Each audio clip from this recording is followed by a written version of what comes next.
A plant's leaves can tell us a lot about the overall health of the plant. And one thing that new gardeners might notice when they're first getting started is yellowing leaves.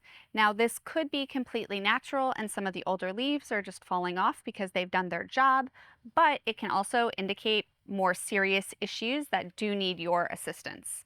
So, one of those is overwatering. Overwatering can cause the leaves to go all yellow and get kind of thick and mushy.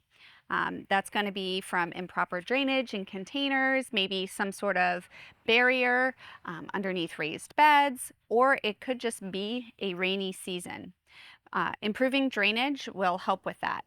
Another cause of the yellowing in the leaves is nutrient deficiency. And this is probably more common than the other options. And what will indicate that it's a nutrient deficiency over, let's say, water or pests is the fact that the veins on the leaves stay green.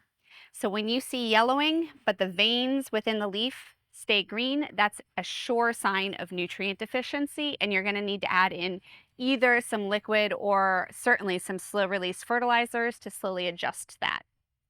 The third cause could be some sort of pest issue, whether it be aphids or otherwise.